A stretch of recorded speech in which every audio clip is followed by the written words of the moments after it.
Okay, so last time you guys decided to have your voice heard, which was actually really awesome because I didn't even ask you guys about this. But in the last video, I kind of got screwed over in the ending card minigame because I technically did count the amount of Pokemon right, but my controller didn't register for the amount of clicks I did, which, looking back now, is not really that surprising because I've had a bit of trouble with the controller. Like, I play Mario 64 on using this controller, and it's pretty much impossible to triple jump or wall jump because it doesn't register my A clicks, which is just like, Urgh.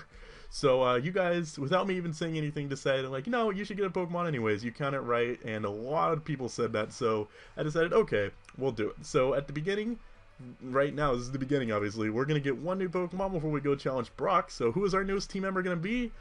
Hopefully, it's someone useful. It's Venusaur.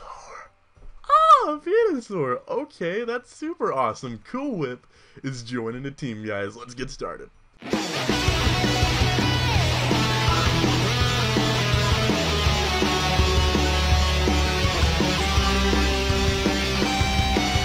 So I just learned something really cool that I didn't know before. I accidentally clicked the rules button, and I actually found out there's a sleep clause in this game, which is normally a Wi-Fi clause, which means that you can't have like more than one Pokemon on a team asleep at the same time. That's actually in this game as well. It's the same with Frozen, which is actually really cool. I had no idea they did that, so it doesn't really matter because I don't really use sleep moves as it is, besides hypnosis, but it's nice to know, I suppose. Anyways, what's going on, guys? Young with Tech, and welcome back to Pokemon Stadium 2, our Nuzlocke run. In the last episode, you guys threw me into the belly of the beast because we faced Blue as the very first opponent in the Kanto Gym Leader Castle. So, we somehow managed to come out victorious, and today we're going to be challenging Brock, and assuming how long that takes, we'll also be taking on Blaine. So, without any further delay, let's get started with our newest team member, Venusaur, which I just want to reiterate, like, how freaking... I feel like a broken record at this point, but my god, the move pools are so bad in Generation 1 and Generation 2. Like, Venus, I was looking at the Smogon set. Its recommended grass type move, Razor Leaf. Razor Leaf, that's right. Like, that derpy little move your level 10 Bulbasaur has, that's like one of the strongest. I mean, yeah, it gets Solar Beam, it also gets Petal Dance, but neither of those moves are very good moves you want to have in, like, a competitive battling sense. And Giga Drain only has 5 PP. I actually ended up going with Giga Drain because I'm like, well, you don't really get a chance to recover health in this game. Why did I bring... I don't want to bring Peppers. So having someone who can recover health is actually really awesome. So, wow, I have a lot of Pokemon weak to ground and rock. That's not good. I have a feeling this is going to be a Golduck, Venusaur, and Dragonite battle. But I got to bring 6 people. So, I guess we'll leave Joy behind because there's going to be, like, nothing Joy can do at all. So... yeah, I ended up going with Giga Drain, Synthesis, Leech Seed, and Body Slam. I actually just thought, like, maybe I could have given him, like, Sludge Bomb. I actually don't know if he learned Sludge Bomb or not. What in the world is that first thing? I think it's an Onyx, but I don't know. He has a Pinsir. Walnut! Okay, I think I was right with him having the fossils. I think I predicted that last time. Oh, please bring the Almastar. Oh, I'm gonna love if he brings that thing. Okay, so... Cool Whip is actually a pretty decent lead here, because Cool Whip would be strong against 4 of his Pokemon. I think Cool Whip, Penguin, and... Oh, I wish I had Flamethrower on Drake still, because that would be perfect for Fortress, but I don't really have anything to hit Fortress with, like, super effectively. I mean, I have Bruce and Gloopers, but I kind of want to bring either Bruce or Gloopers just for, like, the Pinsir to Fortress, really. Because there's, like, what, a 1 in 3 chance he's going to bring one of those 2 Pokemon, so... I think we're going to go Cool Whip, Penguin, and... Cool Whip, Penguin... I feel like I'm going to regret this. I feel like I'm going to regret it really bad. Cool Whip, Penguin, Bruce. Oh, that was so stupid. I should have brought Drake. I should have put Flamethrower back on Drake. I didn't think about it. Where's the spinning? Oh, this is really lame. The Kanto Gym Leader Castles don't, like, have unique gyms? Really? Like, besides just, like, the pattern in the background has the badge on it. That's really lame. Wait, that doesn't even look like the Boulder badge. What badge is that supposed to be? Okay, so he led with Pinsir. Okay, so that was actually pretty good on my part bringing one of my fire types, because I would have needed it. So, let's switch out into Bruce. He might switch, actually, because we resist fighting type moves, and we're... I think we are weak to bug, actually. So I don't think he has any bug type moves. I mean, might have like Fury Cutter, but I have a feeling he might. Well, he wouldn't switch in one of his rock. Oh my God, he's predicting me so well right now. He's out predicting me, and he's not even doing anything. He's out predicting my brain. He's Brock. Why are you doing this to me? It's just cruel. It's just cruel. So hopefully he goes for like Earthquake or something. Would be cool. Seismic Toss. Okay, that's gonna do. Well, that was actually kind of cool. I wasn't expecting that. I've always liked in the anime when someone would use Seismic Toss, and I have a feeling he might switch out. So I don't think he's going to be able... Oh, he might have a Rock type move! Oh my God, he's going to have Rock Slide, isn't he? He's going to have Rock Slide, isn't he? Or he's going to switch out. He's switching out. I was thinking he's probably going to switch out, so I should go for Earthquake, predicting one of his Rock types to come in. But no, let's just go for Flamethrower, because why should we use our brains? The good thing is, if I switch back into Cool Whip, I do have Synthesis, so I can heal off any damage that Rock Slide is going to do, which I don't think a Rock Slide is going to do. Wow, that actually did a decent amount.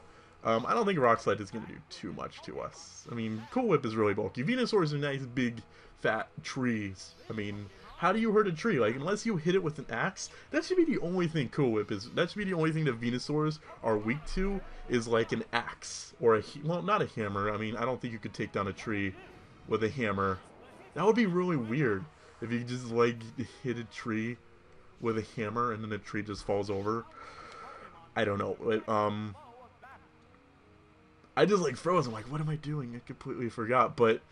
Wow, I think this is probably going to be one of the easier gym battles. Like, I don't think most of his... What in the world was up with Venusaur's face? That was disturbing. So, anyways, so since we have a moment here, yesterday I went to an old, like, retro gaming store kind of thing, and in it, they had Earthbounds. Like, the original Earthbound for the, like, I think it was either the SNES or, like, the NES or whatever, but... They had the original Earthbound there in its original box with the player's guide, and I think it had like some stickers with it or something, for $1,000. And when I saw that, I was just like, what? Wow, that's crazy. That would be $1,000. Like, seriously, for a game? Apparently, I didn't know this. Earthbound was like the rarest NES game of all time, which I had no idea. You would think like one of the rare games would be like one of the not very popular games, but like, who hasn't heard of Earthbound? Admittedly, I never heard of Earthbound until you know, I played Melee, and I like, what the heck is a NES? I always thought, like, I didn't know, like, when I first saw NES in Melee, I just assumed it was like a tribute to the Nintendo Entertainment System. I had no idea it was from Earthbound or Mother 3, or actually, isn't Earthbound Mother 2 but English translated? I don't know, but I had no idea that's what it was. So I'm guessing whatever his last Pokemon is actually going to be weak to grass, which is why he sent in Pinsir. So let's actually go back into Bruce and just flamethrower this and end it, because this is getting kind of annoying. But yeah, $1,000 for Earthbound. And I remember a few days ago, Chugga Conway ended up tweeting out a picture of like his HD PVR, which apparently was crapping the bed, or it was dying. I don't know why I said crapping to bed. HD PVRs don't poop, which is actually what I have, and mine has been really good to me for about 4 years now. It's been very helpful, and it hasn't died and still works, which is really awesome. So, but anyways, and he had one of those Earthbound boxes in the background, and I'm like, that's like $1,000 thing he just has sitting there. It was like, I'm not really jealous because I don't really have an interest in Earthbound, but just the fact that cost $1,000, that's ridiculous, right? A video game is worth that much money. I mean, I know there are even more expensive video games out there, like I know there's I think like the original Super Mario Bros. Or something that's like, I'm trying to remember, there's like a gold-plated version of like the original Super Mario Bros. Or something like that that's worth like $1 million, or I don't remember. I ended up seeing it on Pawn Stars, which is a good show. I don't watch it that often, but I enjoy Pawn Stars. It's a fun show to watch. So, do you guys like Pawn Stars? It seems like everybody, like, it seems like a lot of people watch Pawn Stars, which really kind of surprised me, but I don't know, it's a cool show. I like it, but that's not even what I meant to talk about when I was telling you guys about the retro game store. I got completely distracted by the Earthbound. I was gonna say, if that doesn't kill, I will be so sad, but I had a huge nostalgia fit yesterday. I went in there looking for GameCube games, because I don't have that many GameCube games. I thought it'd be kind of cool to get some more. And they had XD Gale of Darkness, which I thought would be awesome, because I've never played that before, for $50. I'm like, really? They also had Twilight Princess there for $60. They had Wind Waker, the original Wind Waker, there for $60. They had 2 Mario Party games there for like $40 each. I was all I can think is like, shouldn't these be like cheap? They're old GameCube games. There's like Xbox 360 and Xbox One games cheaper than GameCube games, but apparently the good games for the GameCube, which admittedly those were like really popular good games, are the expensive ones, which is like, okay, that actually makes sense in hindsight. But we're definitely not bringing a Cool Whip to this one. So let's bring Drake, Joy, and Gloopers. Oh, we gotta bring 6. Dang it. Alright, we'll bring Peppers as well, I guess. But I was looking at it, I was like, they're so expensive, it's not fair. And I'm like, I'm sure I could get them cheaper on eBay or online somewhere. So I didn't end up getting those. But a game I did end up seeing there was like Tony Hawk's Underground, which was one of my very first video games of all time. Like that, Mario Kart Double Dash, Day of Reckoning were like my very first video games ever. And so, oh, he has a freaking Parasect. He has a grass bug type. What? Freaking Poke-Logic, man. That's cool. But yeah, so I ended up getting Tony Hawk's Underground, which is only $4, and I was like, what? Like, they have these $40 to $50 to $60 GameCube games, and then they have Tony Hawk's Underground, which I thought was a really good game. You know, that was one of my, of course, I'm probably biased because, like I said, that was one of my very first video games I've ever played for like $4, and it was a little heartbreaking to see that because I'm like, just my memories alone are worth so much more than $4. But I ended up getting it, so I spent like 5 or 6 hours last night just playing that, which is Sunny Day, son of a bitch. Wow, which is why I didn't have a Mystery Dungeon video today, is because I was just playing that all night, because it was just such a good game. Just so much nostalgia. I love nostalgia. Nostalgia is you're going to have Solar Beam, aren't you? Oh, crap. You're going to have Solar Beam. You're going to have Solar Beam. You're going to have Solar Beam. Let's go into Bruce then, because I can EQ everything, because Sunny Day doesn't affect Earthquake, and I quad resist Solar Beam, so I'm smart, guys. It may seem like I'm kind of dumb sometimes, but I do a little bit of thinking up here. And oddly, whenever I do thinking, everything dies. Whenever I don't think, everything then proceeds to die. Oh, he went for Fire Blast. Okay, maybe Rapidash doesn't get Solar Beam in this game. It's a crit.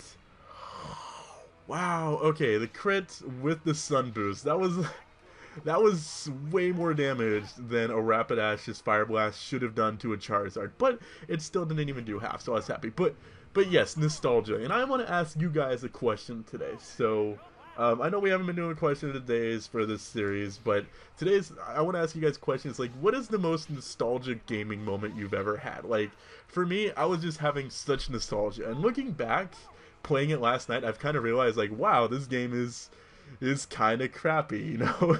It has a lot of bad things to it. Like, it was really buggy and kind of glitchy at times, and just the whole Tony Hawk thing in general. Like, the Tony Hawk games, looking back, weren't that fantastic. Like, the EA Skate series is about 1,000,000 times better than the Tony Hawk series, but obviously that's not on GameCube, and it's not really nostalgic for me. But yeah, what is you guys' most nostalgic moment? So, I also, what other game did I get? Oh, I got Sonic Generations for my 3DS as well, and did you just predict me? Oh wait, no, I had Charizard out. Never mind. I'm like, what? You just predicted me. What is this? But I got Sonic Generations for the 3DS, and I've never been really big into the Sonic games. I like the 3D Sonic games. Like, I like Sonic Unleashed. I thought that was a good game. I was sad to find out that a crit, a crit, a crit, a crit, a crit, a crit, a crit.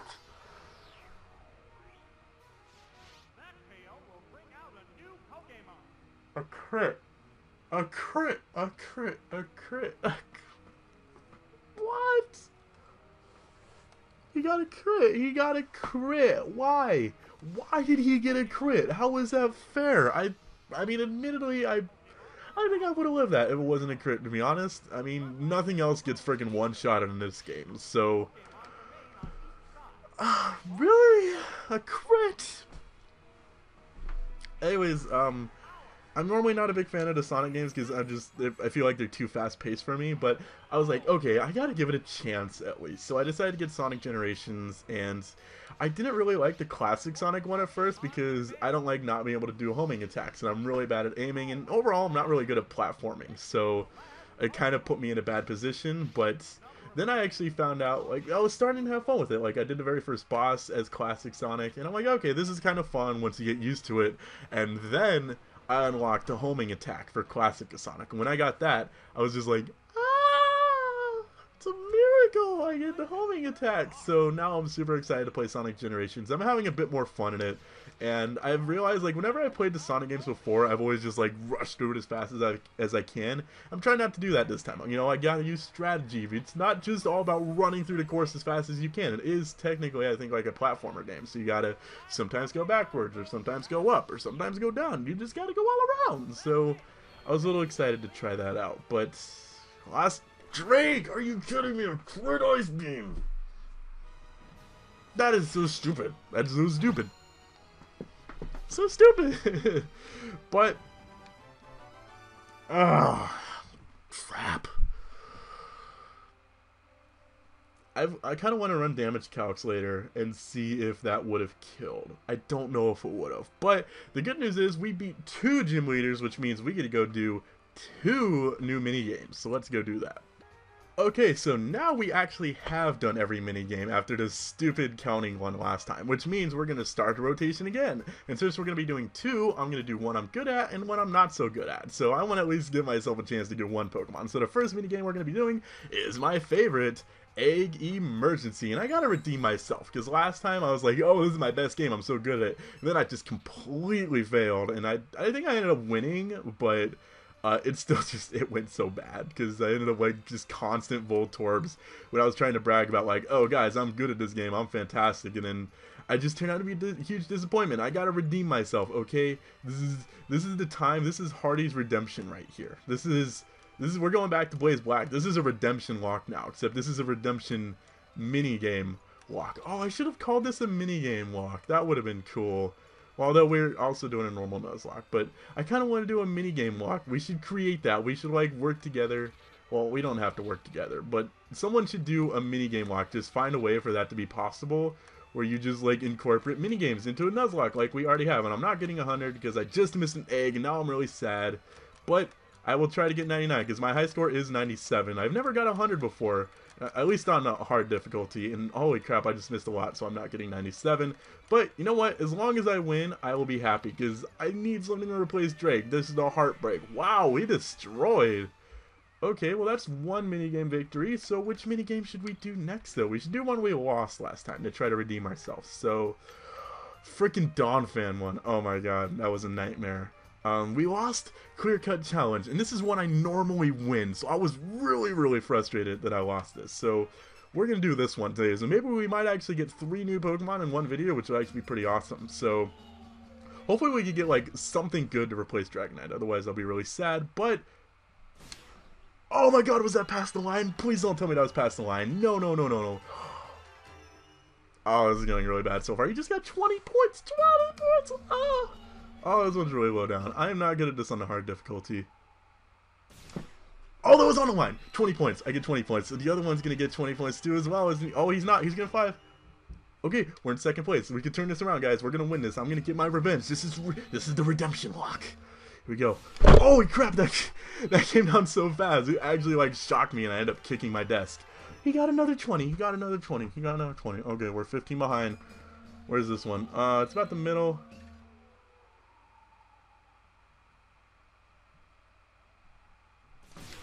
On the line! Oh, please don't tell me he got 20 as well. Oh, he's way past. He lost points. We're in the lead. We're in the lead. We're in the lead. Okay, we can do this. We can win. We can win. We can win. I'm so excited. Guys, this is so nervous right now.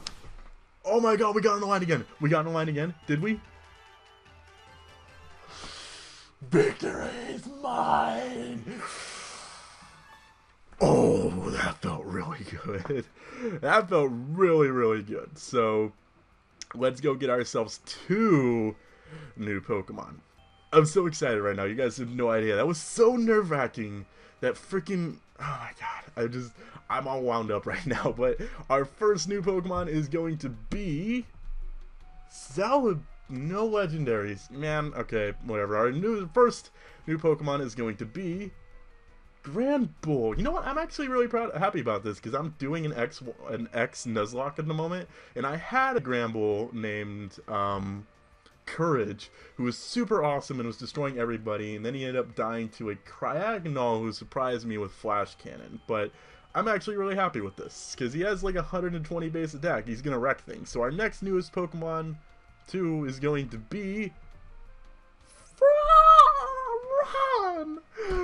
We're getting a Furret. Yes, Ron is back. Okay, guys, thank you for watching today. If you enjoyed this video, make sure to click the like button to show your support. Until next time, I'm Tech Yo-Yo. Ron lives on. Peace.